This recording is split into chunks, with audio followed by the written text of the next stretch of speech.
Oke, assalamualaikum warahmatullahi wabarakatuh. Kami dari kelompok 2, kelompok cewek akan mempresentasikan materi yang berjudul Leading Change and Innovation dari buku LO. Next.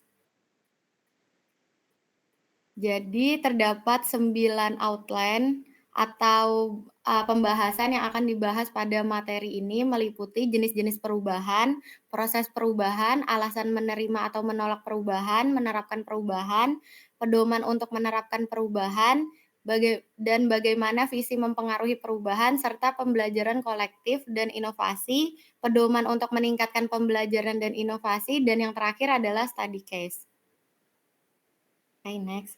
Nah, jadi terdapat, beberapa hal yang ngebuat seorang pemimpin itu tuh melakukan perubahan, dan perubahan-perubahan tersebut tuh, banyak jenisnya dan ini yang pertama itu adalah jenis-jenis perubahan yang berkaitan dengan peran atau sikap. Jadi jenis perubahan yang berkaitan dengan peran atau sikap ini lebih mengacu pada karakter seseorang. Jadi, seorang pemimpin itu tuh, melakukan perubahan terhadap peran atau sikap dari timnya dengan berpusat pada perubahan sikap dan nilai dengan cara yang persuasif melalui program pelatihan, kegiatan pembangunan tim, atau program perubahan budaya.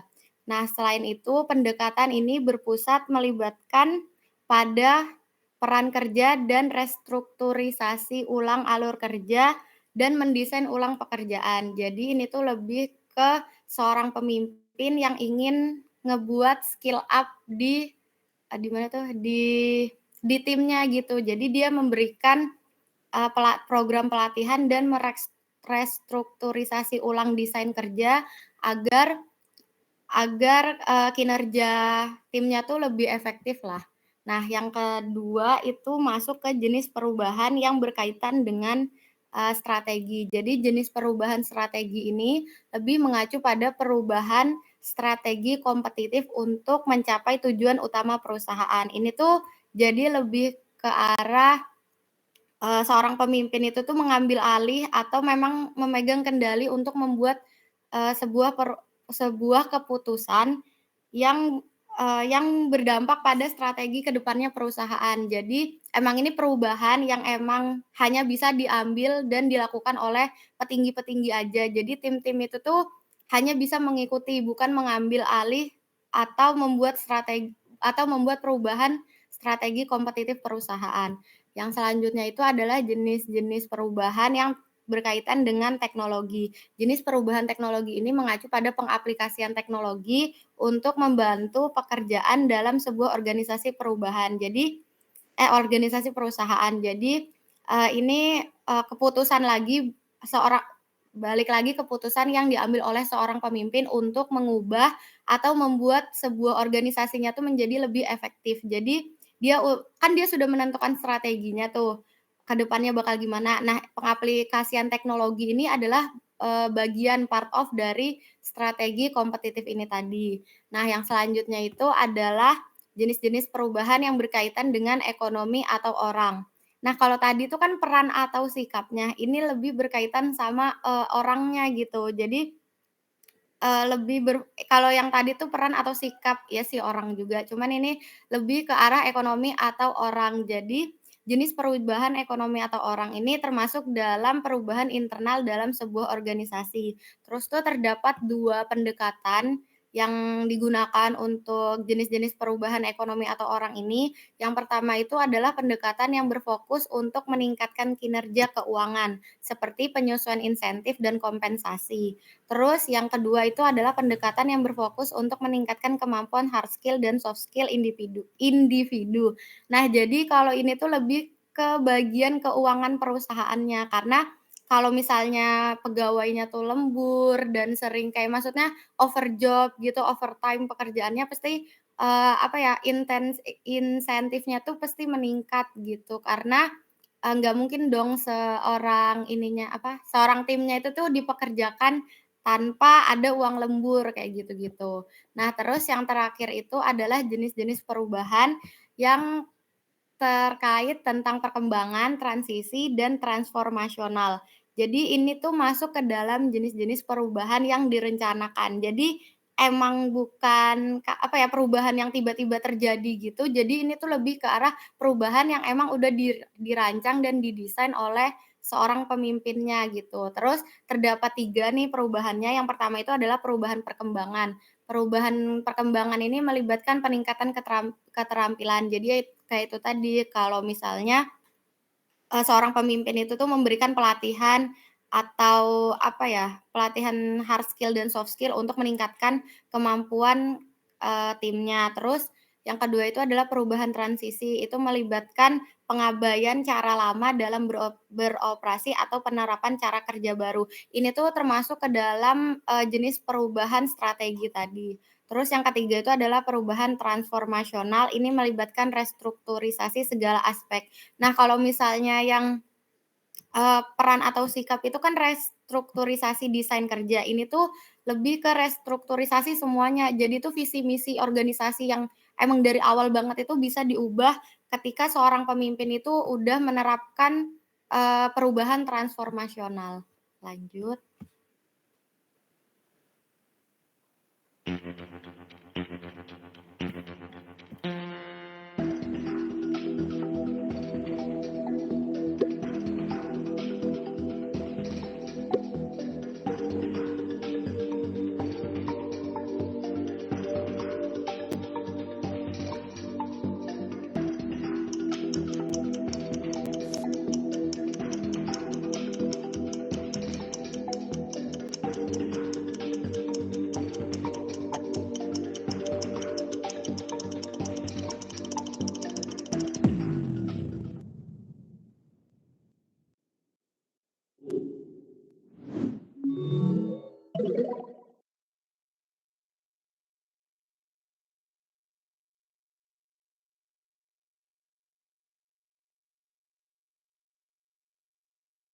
Nah, masuk ke materi selanjutnya, yaitu adalah proses perubahan dalam tim organisasi. Jadi, proses perubahan dalam tim organisasi ini adalah serangkaian tahapan dan langkah-langkah yang diambil untuk mengelola dan mengimplementasikan perubahan dalam struktur, budaya, strategi, teknologi, atau operasional suatu organisasi. Jadi setelah seorang pemimpin tuh mengetahui tuh jenis-jenis perubahan apa saja yang mungkin akan mereka terapkan.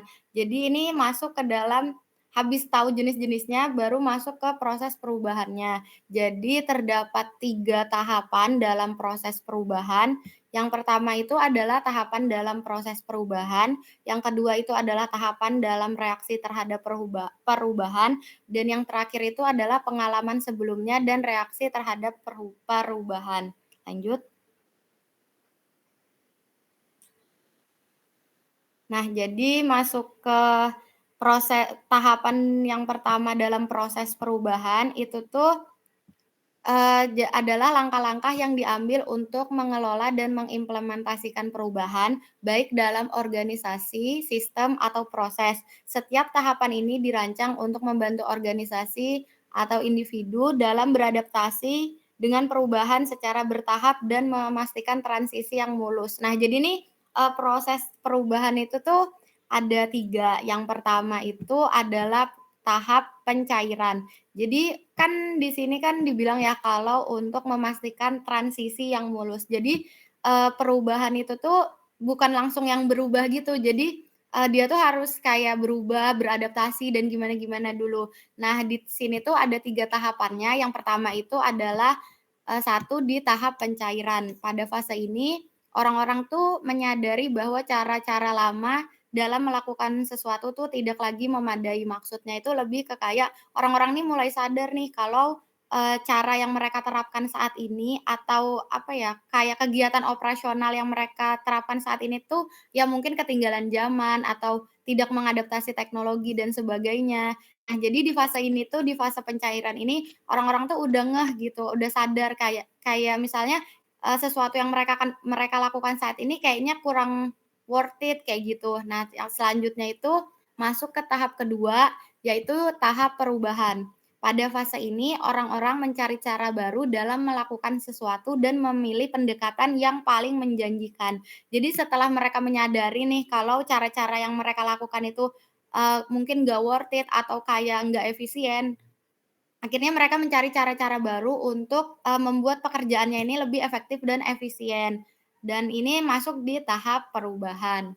Dan yang terakhir itu adalah tahap pembekuan ulang. Jadi, kan udah nih, mereka udah tahu masalahnya di mana, udah menemukan solusinya juga dari masalah yang dihadapi, dan yang terakhir itu tuh masuk ke fase pembekuan ulang. Pada fase ini orang-orang mulai menerapkan cara baru yang diyakini benar dan merubah fase itu menjadi habits. Nah, jadi lebih ke arah kayak dia udah menemukan cara baru, terus tuh cara tersebut itu tuh, dilakukan secara berulang-ulang sampai menjadi habits. Nah, fase-fase ini tuh bisa, apa ya, bisa berputar-putar terus gitu. Jadi kalau misalnya mereka menemukan permasalahan lagi, ya mereka akan masuk di fase pencairan kayak gitu-gitu, sampai akhirnya, pembekuan ulang lagi sampai dia tuh menemukan cara yang paling efektif kayak gitu.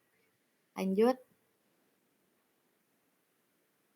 Nah, yang selanjutnya ini adalah tahapan dalam reaksi terhadap perubahan. Jadi, kalau yang sebelumnya itu kan, tentang proses perubahan, yang ini tuh reaksi terhadap perubahan. Jadi pada fase ini, penting bagi seorang pemimpin untuk memahami tahapan-tahapan sehingga perubahan dilaksanakan dapat berjalan sesuai dengan yang diharapkan. Jadi seorang pemimpin di sini tuh lebih, apa ya, lebih berfokus pada kayak mereka nih perlu, apa ya, perlu sabar dan perlu tahu kira-kira, timnya ini tuh lagi di fase mana, terhadap reaksi perubahan kayak gitu. Karena, balik lagi, kalau untuk perubahan itu memastikan transisi yang mulus. Jadi bukan perubahan yang langsung, tapi perubahan yang bertahap dan transisi yang mulus.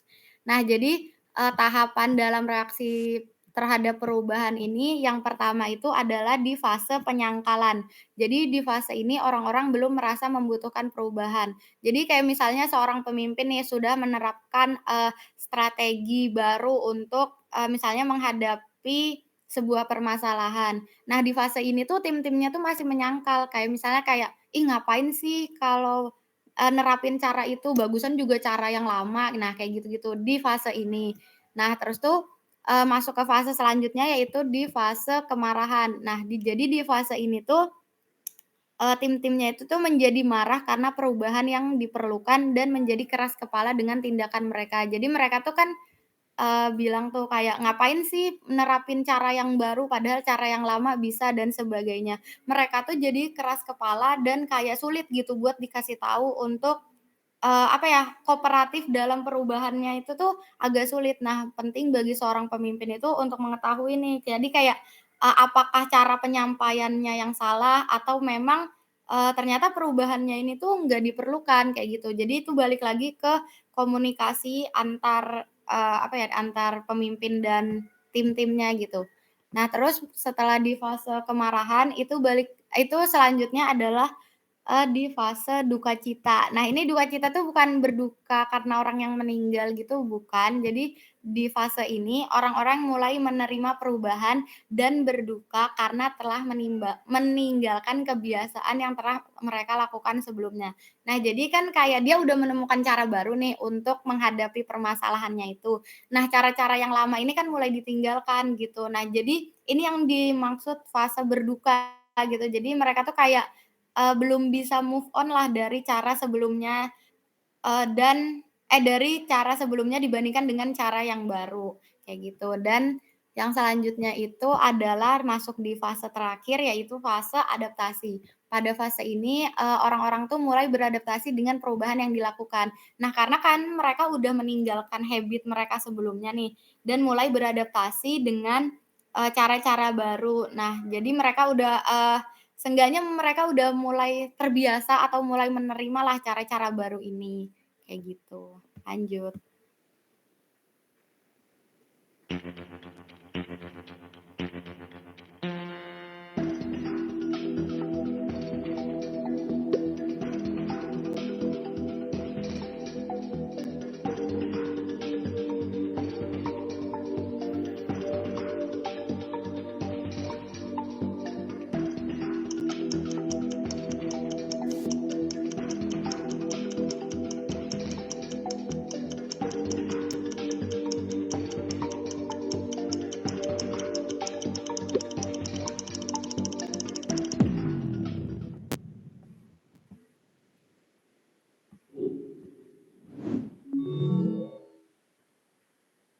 Oke, masuk ke materi selanjutnya, yaitu adalah alasan adanya penolakan terhadap perubahan. Jadi terdapat 8 alasan, seseorang itu tuh menolak terhadap perubahan. Yang pertama itu adalah perubahan yang diusulkan tidak diperlukan. Jadi, kayak misalnya, perubahan ya, apa ya, maksudnya dia ngasih saran, kayak ini tuh harusnya diperbaiki, padahal itu tuh tidak diperlukan, kayak gitu. Nah, yang kedua itu adalah perubahan yang diusulkan tidak layak untuk dilakukan. Ini berkaitan dengan yang pertama tadi, kayak misalnya perubahan itu tuh sebenarnya nggak perlu untuk dilakukan, tapi kayak tetap maksa untuk dilakukan. Dan seorang tim itu tuh berhak untuk menolak perubahan ketika ya emang emang perubahan itu nggak layak untuk dilakukan. Terus yang terakhir itu adalah perubahan yang diusulkan tidak efektif dari segi biaya. Nah, ini berkaitan dengan jenis-jenis perubahan yang ekonomi atau orang tadi. Jadi tujuan adanya perubahan itu kan harusnya lebih efektif dan efisien. Jadi kalau misalnya perubahan itu tuh malah nggak efektif dalam segi apapun, dan malah justru merugikan, hal itu tuh nggak perlu dilakukan kayak gitu. Terus yang keempat itu adalah perubahan akan menyebabkan kerugian pribadi. Ini kerugian pribadi baik dari tim-timnya atau, dari pemimpinnya itu sendiri. Yang selanjutnya itu adalah perubahan yang diusulkan tidak sesuai dengan nilai-nilai perusahaan atau organisasi ya ini. Jadi kayak lebih, perubahan yang dilakukan ini tuh melenceng dari apa yang udah mereka anut dan mereka percayai, udah lama gitu, dan tiba-tiba dan hal ini tuh, biasa terjadi ketika transisi pemimpin kayak gitu. Terus yang selanjutnya adalah alasan selanjutnya untuk menolak perubahan adalah para pemimpin tidak dipercaya. Jadi orang-orang yang ngebuat keputusan ini, apa ya, tidak dipercayai atau tidak didukung oleh tim-timnya atau bawahannya. Terus yang selanjutnya adalah sinisme organisasi tentang perubahan. Jadi kayak ini orang-orang, apa ya, orang-orang yang udah sensian gitu terhadap perubahan. Jadi biasanya itu tuh dari, apa ya, dari kaum-kaum yang old gitu, kayak mereka yang memang beda generasi lah. Jadi yang emang seharusnya tuh menerapkan perubahan, tapi mereka tuh yang tetap kekeh kayak, "Ah, udah pakai cara lama aja, ngapain sih kayak perubahan?" Kayak gitu. Terus tuh yang terakhir adalah ada alasan alternatif untuk penolakan. Alasan alternatif ini ya bisa macam-macam dari, emang pemimpinnya tidak bisa mereka percayai atau ada alasan pribadi yang ngebuat, seseorang ini tuh menolak terhadap perubahan. Next.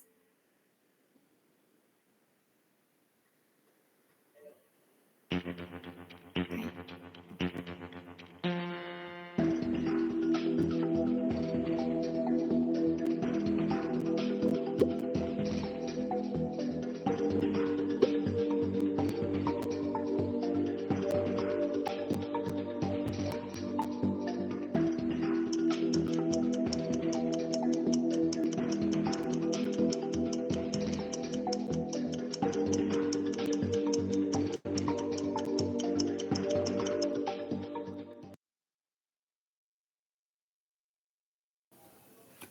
Nah, selanjutnya itu menerapkan perubahan. Di sini itu, apa sih yang harus diperhatikan dalam menerapkan perubahan? Yang pertama, kita harus menentukan dulu nih, apa sih yang mau diubah.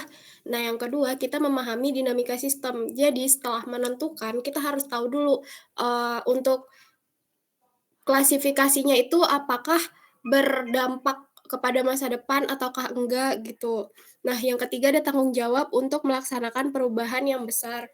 Jadi setelah, dipahamin, dia nyambungnya kemana aja dan telah ditentukan, di situ pemimpin itu bertanggung jawab ketika dampaknya nanti yang dihasilkan akan negatif. Nah, di situ, para pemimpin tuh harus bertanggung jawab. Yang terakhir adalah kecepatan dan urutan perubahan. Itu seperti yang dijelaskan Sarlinda, bahwa kalau misalnya melakukan perubahan itu nggak bisa langsung yang kayak satset gitu, tapi, dia ada proses beradaptasinya. Next soal.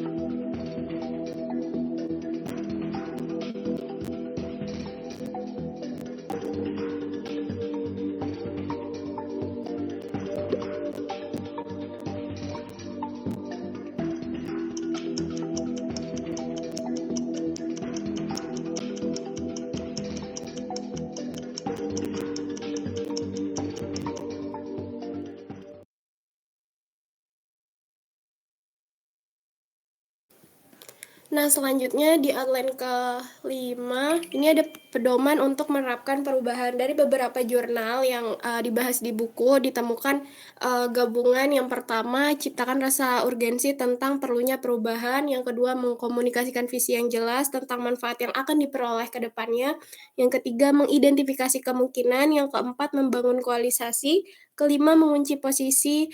Terus yang selanjutnya, gunakan gugus tugas untuk memandu implementasi perubahan. Lalu ada memberdayakan orang-orang yang kompeten, membuat perubahan dramatis, mempersiapkan orang untuk perubahan dengan meningkatkan bagaimana perubahan itu akan mempengaruhi mereka. Kemudian ada membantu orang mengatasi stres dan kesulitan, memberikan kesempatan bagi keberhasilan awal untuk membangun kepercayaan, memantau kemajuan, menjaga orang-orang tetap terinformasi, dan yang terakhir menunjukkan optimisme dan komitmen keberlanjutan terhadap perubahan. Next, di sini bagaimana visi mempengaruhi perubahan.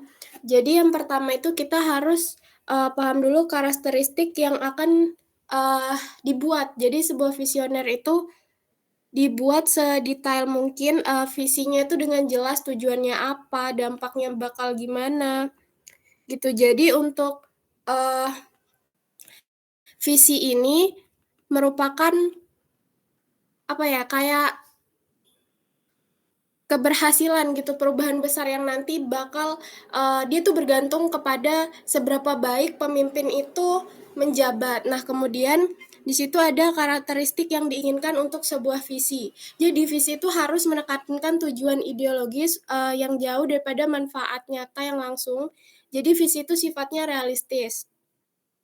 Nah, untuk visi itu sendiri dia tuh, harus berisi elemen-elemen visi yang, elemen-elemennya itu ada pernyataan nilai, slogan, sama sasaran strategis, serta sasaran proyek dari visi tersebut. Yang selanjutnya ada penelitian tentang efek penglihatan tuh maksudnya tentang visi juga.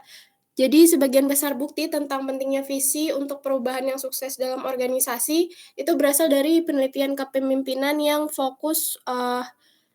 memba fokus kepada prosesnya daripada visi tersebut. Nah, lalu ada pedoman untuk mengembangkan visi. Di situ ada, melibatkan pemangku kepentingan utama, mengidentifikasi nilai, mengidentifikasi tujuan, serta unsur-unsur yang relevan, terus menghubungkan visi dengan kompetensi inti, maksudnya value-nya itu, terus menilai dan menyempurnakan misi ini hampir sama, tujuannya dengan evaluasi. Oke, selanjutnya akan dijelaskan oleh Kak Kalia.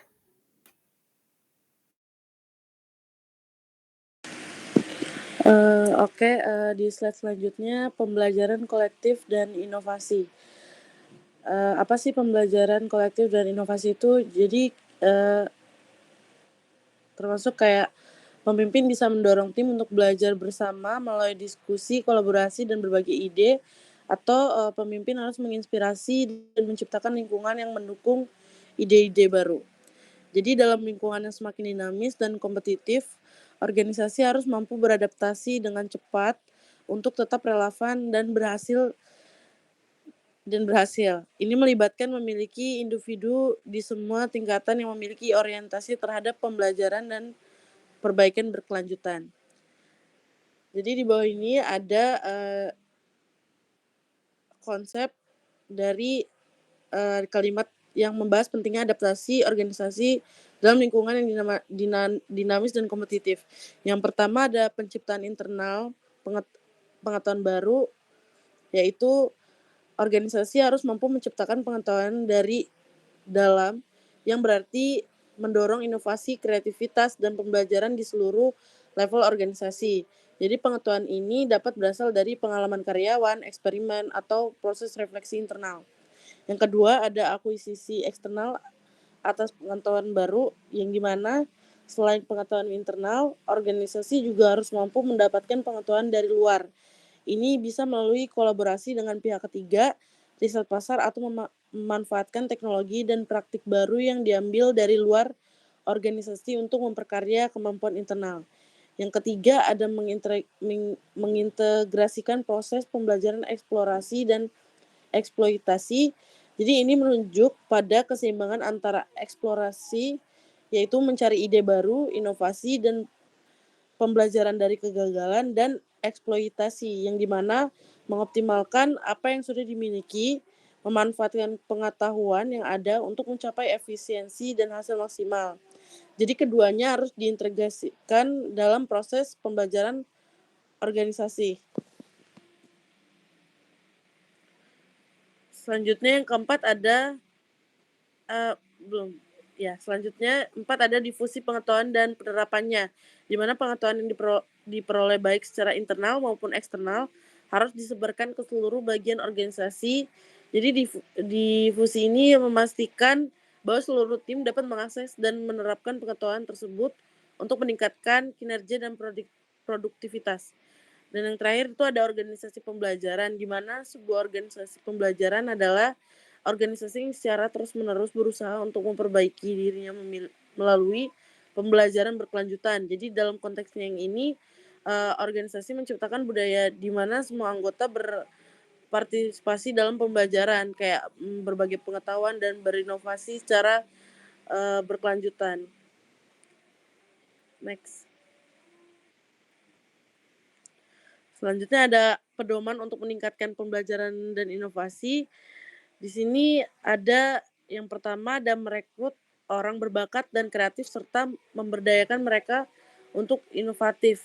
Yang pertama itu penjelasannya adalah cari dan rekrut individu yang memiliki kemampuan tinggi dan kreatif, lalu beri mereka kebebasan serta dukungan untuk menciptakan inovasi.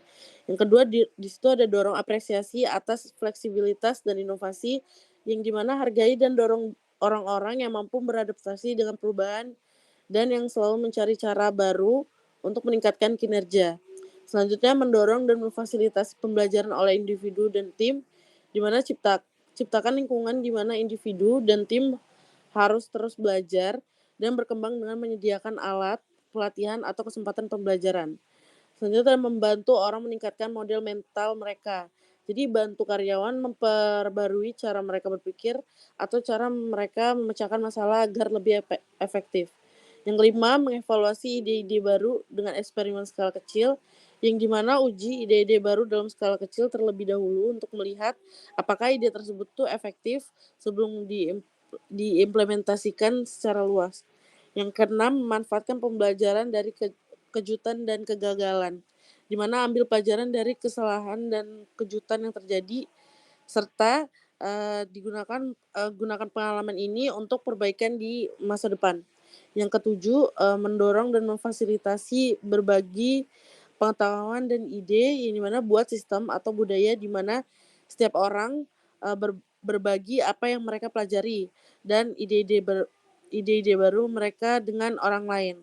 Yang delapan ada melestarikan pembelajaran masa lalu dan memastikan penggunaannya secara berkelanjutan. Jadi jaga agar pengetahuan dan pelajaran dari masa lalu tidak hilang dan gunakan informasi tersebut untuk menghadapi tantangan di masa depan. Dan 9 ada tetapkan tujuan inovasi, di mana tentukan sasaran yang jelas terkait inovasi yang ingin dicapai organisasi sehingga semua orang tahu arah apa yang bakal dituju. Dan yang terakhir, memberi penghargaan atas perilaku kewirausahaan. Hargai atau beri insentif kepada orang-orang yang menunjukkan keberanian untuk berinovasi dan mengambil resiko seperti seorang wirausaha. Jadi poin-poin ini menekankan pentingnya menciptakan budaya yang mendukung pembelajaran berkelanjutan dan inovasi dalam organisasi. Next.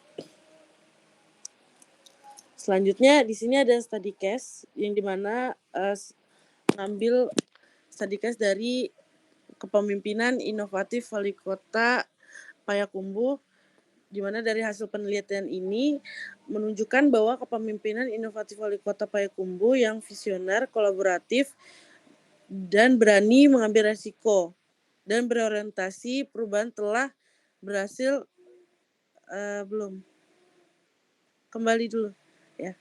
berani mengambil resiko dan berorientasi perubahan telah berhasil mengembangkan city branding, ini mana jadi Payakumbuh the city of randang.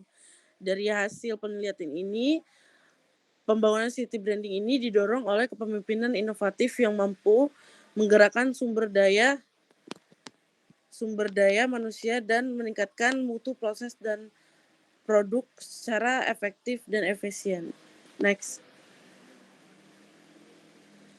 Oke, mungkin sekian presentasi dari kelompok kami. Kurang lebihnya mohon dimaafkan. Apa ada yang ditanyakan dari kelompok lain? Atau udah disudahi aja?